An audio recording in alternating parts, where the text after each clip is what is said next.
Pagsubok lang yan. A faith that cannot be tested can never be trusted. Ang taong sumasampalataya, hindi mapapahiya. Kapag kumilos ang Diyos because of our faith, it is always more than what we expect. Kamusta na po kayo? Kamusta na po ang pananampalataya natin? Matibay po ba? Sigurado po ba tayo? Kung bakit ito ang mas kinakamusta ko, mahalaga po kasi ito. The Bible has it. Without faith, it is impossible to please God. Faith can move mountains. Kaya ang pananampalataya talaga ang po pwedeng magbigay sa atin ng buhay na walang hanggan at po pwede ring magsalba sa atin sa anumang gabuntok na problema sa mundong ito na po pwede nating maranasan. Ganon kahalaga ang pananampalataya. Kaya dapat matibay yan. Dapat chinecheck natin kung matibay nga ba yan. At matutulungan tayo dito ng Panginoon natin sapagkat higit kanino man, siya ang nakakaalam ng ating relasyon sa Kanya, ng level ng ating pananampalataya sa Kanya. Matthew 15:28. Ang sabi niya sa isang babae, "Woman, great is your faith." Ang sabi niya kay Pedro, "Pedro, maliit ang pananampalataya mo." So si Kristo ang po pwedeng mag-reveal sa atin nito. Sa papaanong paraan? Sa pamamagitan ng pag-test sa atin. Don't get it wrong. Unang-una, ano man ang ating gawin sa mundong ito, magpakabuti man tayo, talagang magkakaroon tayo ng mga problems na po pwedeng mga testings. And again, don't get it wrong. If the devil is trying to tempt us, God tests us. Anong pagkakaiba? Yung demonyo, gusto niya pabagsakin tayo.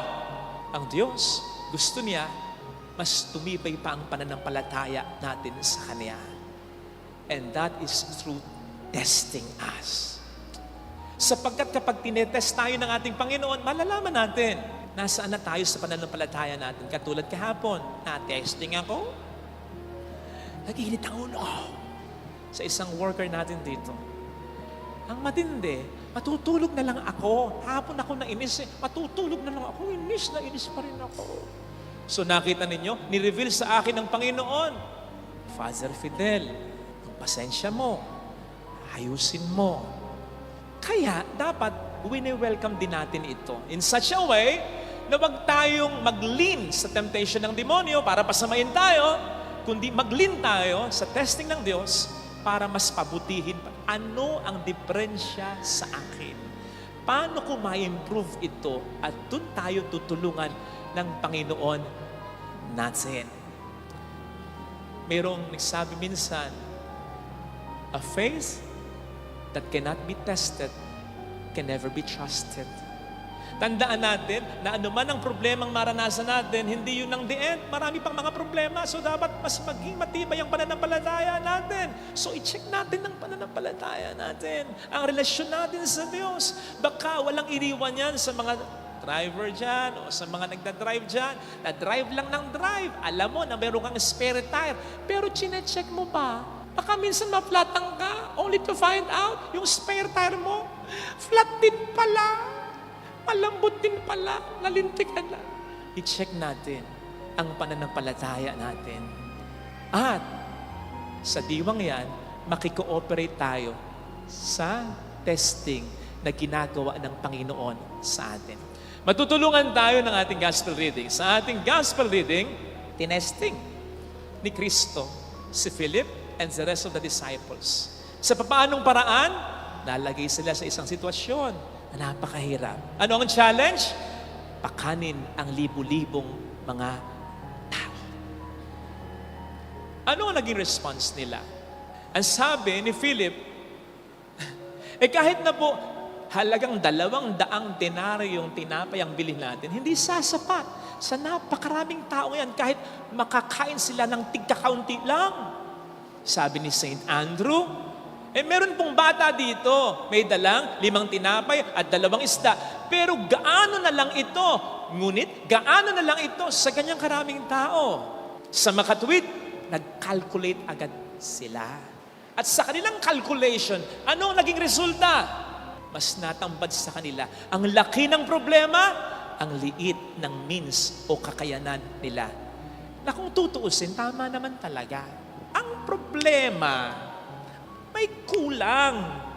Nandun si Kristo sa kanilang harapan. Bakit hindi nila in-include ang Panginoon sa equation, sa kanilang calculation? Isipin po ninyo, kaya testing ito eh. Ang tagal na nilang kasama si Kristo. Silang unang-unang nakakita ng mga himalang ginawa niya. And the Bible has it. Kaya may mga himala para maniwala ang tao na si Kristo ay hindi isang ordinaryong tao. Sapagkat siya lamang ang makabubuhay ng patay, makapagpapagaling ng tao ano man ang sakit nito. Siya lang ang makapagpapalayas ng maraming mga demonyo mula sa mga inaalihan. Siya lang. At yan ay nakita ng mga disipulo. Bakit sa puntong iyon? Wala si Jesus sa equation, sa calculation. Bakit ni isa sa kanila? Walang nagsabi ng ganito, Lord, sa kalkulasyon ko, laki ng problema natin. Kaunti ang means natin. Hindi namin kaya. Pero, nandiyan ka naman eh.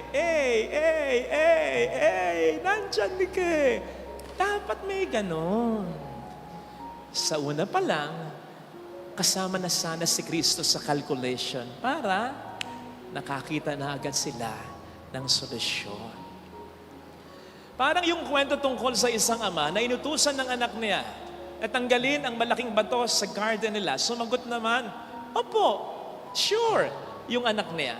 Kaya lang, malaki talaga yung bato. Mas malaki pa sa bata. Tinulak na nung batang pagganire at pagganon pa, tapos kinalangan na niya, wala pa rin. Nakautot na nga siya sa bigat ng bataw. Hindi natina kahit papaano. Kaya ang sabi ng bata dun sa kanyang ama, pa, wala talaga. Hindi ko kaya. Lahat po ginawa ko na. Ang sabi ng kanyang ama, anak, hindi mo pa ginagawa ang lahat. What do you mean, Dad? Hindi mo pa hinihiling ang tulong ko. Hindi ko naman na-expect na makaya mo. Ang in-expect ko, maisip mo, nandito ako. Sa palagay ko, ganun din ang Diyos. Alam niya ang ginagawa niya. Kaya nga ang sabi sa Ebanghelyo, alam niya ang gagawin niya. So alam din niya kung ang sitwasyon na hindi natin kaya. Pero ang in-expect niya, maalala natin, nandun siya. Na mag-let go tayo sa yabang natin, na mag-let go tayo sa kakakompute natin, base sa kakayanan natin, at ipagkatiwala natin sa Kanya ang buhay natin. Yun ang pananampalataya. Yun yung pagtataya. Fortunately, nagawa ito ni Felipe and the rest of the disciples. Isipin po ninyo, nag-utos si Kristo. Anong sabi ni Kristo? Paupuin niyo sila. Kung ako si Felipe, sabihin ko kay Kristo, Lord, nga tayong pagkain, di ba? Ba't pauupuin mo pa? Magtatagal pa yan. At pag pinaupo mo yan, mag-e-expect yan. Ba't mo kami pinaupo dito? Wala naman kayong ibibigay. Paalisin mo na. Nagtatagal pa. Hindi nila maintindihan yon. But then, they obeyed. At doon, nagsimula ang isang napakatinding himala. Alam niyo kung gaano katindi ito? Sinasabi sa 4 Gospels, 2 lang yung milagro na meron yung 4 na yan. Yung una, yung resurrection. Ang tindi siyempre niya, resurrection niya. Ito, sa lahat ng mga milagro, feeding of the 5,000. Lahat yan meron kasi napakahalaga nito. Ito ang makapagpapatibay din ng pananampalataya ng tao. At yun ay makikita natin sa ginawa ng mga disipulo. Dahil sa pananampalataya nila, nangyari ang isang napakatinding himala. At paano nila yung ginawa? Naintindihan ba nila ang lahat? Hindi! Basta sumunod lang sila. At yun ang pananampalatayang nakapagpapangiti sa Diyos.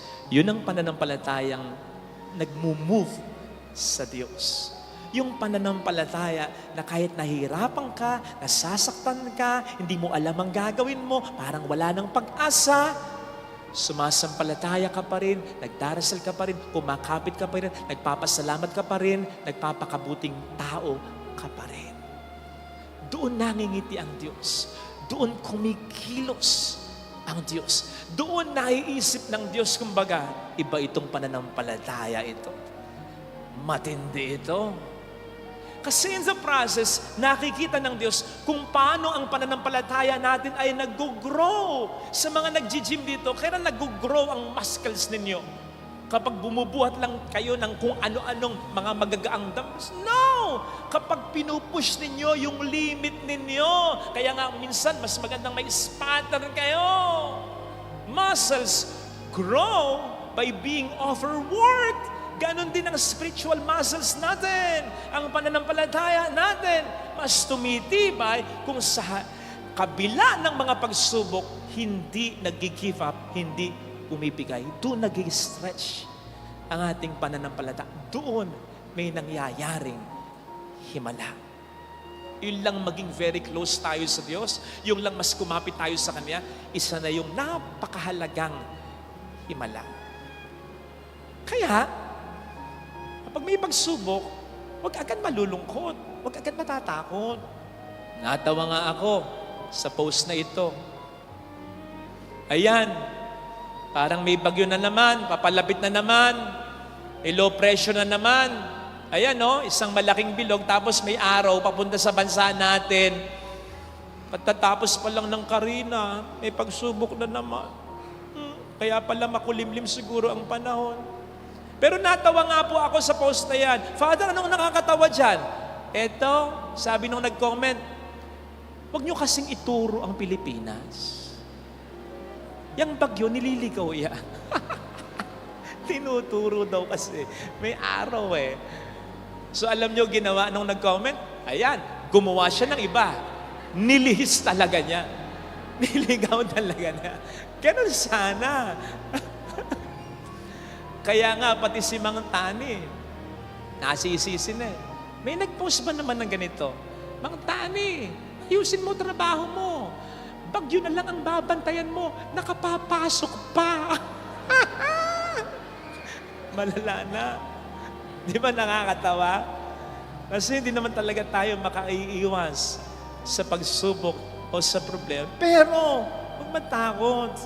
Huwag malungkot. Again, ito'y paraan ng Panginoon para matest natin. Nasa na tayo sa ating pananampalataya sa Panginoon. Besides, ang sabi ni St. Paul sa 1 Corinthians 10:13, hindi niya tayo bibigyan ng pagsubok na hindi natin kakayanin, na hindi niya tayo tutulungan. Ang sabi pa ni St. Paul sa Romans 10:11, those who trust in the Lord will not be put to shame. Ang taong sumasampalataya, hindi mapapahiya. Napahiya ba yung mga disciples? I can imagine them. Habang sinasabi nila sa mga tao, syempre, nagre-react yung mga, ba't pa kami uupo pa? Basta umupo kayo. Bakit nga? Basta. Hindi nila alam, pero may kutob silang may mangyayaring maganda eh. And Jesus saw that. That pleased Jesus. That moved Jesus. Una, yung kagutuman ng mga tao. Pangalawa, yung pananampalataya ng mga alagad. Cute nila. Parang sinasabi ni Jesus, si Philip, yung mga disciples, kahit hindi nila alam yung dahilan, ba't kung pinauupo yung mga tao, pinauupo pa rin nila. Napahiya ba sila? Hindi. Kumain ang libo. Ilan nga ba yung tao? 5,000. Pero lalaki lang yun. Hindi pa kasama yung mga babae doon. Pag sinama mo yung mga babae doon, hindi lang doble yun. Baka triple pa yun. Paano ko nalaman? Tanong niyo sa akin, paano? Nung nakaraang Miyerkules, bagyo, bumabagyo, kasagsagan ng bagyo, baha kahit saan. Nagkasal ako dito, tinuloy yung kasal. Ninong, wala. Ninang, kompleto. Nakagown pa, may dangling-dangling pa. Sila-sila lang naman. Di ba? Ganyan kayong mga babae. Mas gala kayo kahit bumabagyo. Jojo. So, hindi lang yan, 5,000. Baka triple pa ang bilang. Kasama pang mga bata, di ba? Pero lahat sila, hindi lang pinakain. Binusog pa. At may sobra pa, may pasyaron pa. Nakita nyo, natuwa kayo? Tama yan, ngumiti kayo. Pero hindi dahil sa joke ko. Although hindi joke yon, dun sa punto na hindi dapat nyo ma-overlook. Ano yon? Yung reality na kapag kumilos ang Diyos because of our faith, it is always more than what we expect.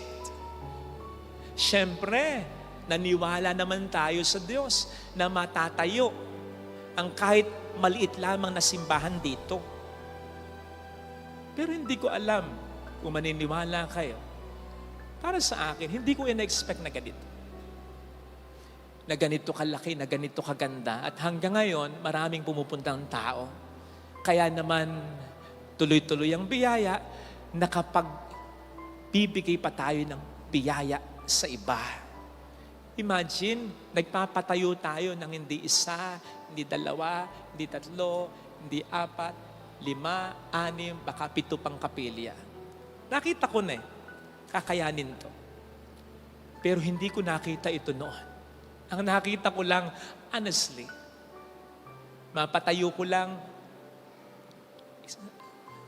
bahala na yung susunod na pare. Totoo. Kasi nangyayari naman yun. Yun ang usual Yun ang usual. Kung ano lang yung kaya ko. Tama naman ako. Na para mo sinasabi sa akin ng Panginoon, totoo, yun lang ang kaya mo. Pero Father Fidel, ito ang kaya ko. At higit pa dito.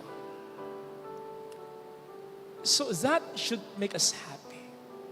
Yung sinasabi sa Ephesians 3:20, God can do exceedingly abundantly above what we can ask of Him. Bakit dapat tayong matuwa dyan? So, ibig sabihin, hindi lang yung pagkakaroon mo ng anak na wini-wish mo at pinipray mo ang gusto niya para sa iyo. Hindi lang yung pagiging maayos ng negosyo mo na wini-wish mo at pinipray mo ang gusto niya para sa iyo. Hindi lang kung ano yung naiisip mo ngayon, na plano mo ngayon, ang naisip niya para sa iyo. So much so, na hindi man yan ang eksaktong maibigay sa iyo, I assure marami siyang magandang plano. Basta sumampalataya ka. Kaya siguro, ang mga trials ginagamit din ng demonyo to discourage us kasi nakikita niya ang daming magandang plano ng Diyos para sa taong ito. Ibablock ko ito. I-discourage ko siya. I-disappoint ko siya. Papatayin ko siya sa kalungkutan, sa pag-alala. Labanan mo yan. Madalas, yung maraming mga blessings nasa kabila ng takot, pag-aalala at lungkot mo. Kaya nga sabi ng Panginoon, ilang beses yun, do not fear. Kasama mo ako. May maganda akong plano para sa iyo. Ito sana ang hilingin nating biyaya sa pagdiriwang na ito. Lalong-lalo na kung nalalagay o malagay tayo sa isang mahirap na sitwasyon, ha? Tandaan mong lagi yung expression na pagsubok lang yan. Ulitin nga po natin, pagsubok lang yan. Saan ba nang galing yan? Saan nga kaya nang galing yan? Invento lang ba yan? Hindi invento lang yan, hindi expression lang yan. Makatotohanan yan. Kaya nga it holds water. Ibig sabihin, ginagamit mula noon hanggang ngayon at sa mga susunod pang panon. Pagsubok lang yan. Anong ibig sabihin ng expression na yan? Ang ibig sabihin ng expression na yan, kaya mo yan. Malalampasan mo yan. May mga magandang mangyayari pagkatapos yan. Yun ang ibig sabihin ng expression na yan. Hindi naman sinasabi, katapusan na yan. Pagsubok lang yan. And have you ever wondered, kanino talaga nang galing yan? Para sa akin? Hindi sa kabataan. Ako nga, ganito na ang edad ko. Bata-bata pa naman ako. Pari na ako kapag mayroong tao na matindi ang problema, kaibigan ko pa. Minsan nagdadalawang isip ako sabihin, pagsubok lang yan. Kasi baka sabihin sa akin, stage 4 ang cancer ko, Father, gusto mo palit tayo? Ay, ako. Pero, ang sinasabi ko at ang punto ay ganito. So, napakalakas ng kutob ko. Saktong-sakto. Ngayon ay pandaigdig na araw para sa mga lolo at lola. Para sa akin, sa kanila galing yan. Sa kanila galing yung expression na yan. Pagsubok lang yan. Bakit? Sila na yung nakaranas ng maraming pagsubok sa buhay. Sila yung nagtagumpay sa tulong ng Diyos. Sila yung lagi pang nagsasabing marunong ang Diyos. So ibig sabihin yung karunungang akala ko katapusan ko na pero hindi pa pala. Yun ang karunungan ng Diyos. Yun ang pagpapala, yun ang kapangyarihan ng Diyos. At ang mga lolo at lola, wala man silang perang maibigay sa iyo, wala man silang lakas na maibigay sa iyo, pag sinabi nila sa iyo yun, please, let that sink in. Kasi makahulugan yun. Sinasabi nila yon hindi para may masabi lamang sila. Sinasabi nila yon dahil alam nila. Naranasan. Let that sink in sa isip at sa puso natin. And let me tell you, para sa akin, kahit sa isang taong nag-aagaw buhay, pwede mong ibulong yon. Ako binubulong ko yon. Pagsubok lang yan. Kasi sa isang taong may pananampalatayang nagsasabi nun, at sa isang taong may pananampalatayang nakikinig nun kahit nag-aagaw buhay pa yon. Oo, pagsubok lang ito. Malalampasan ko ito.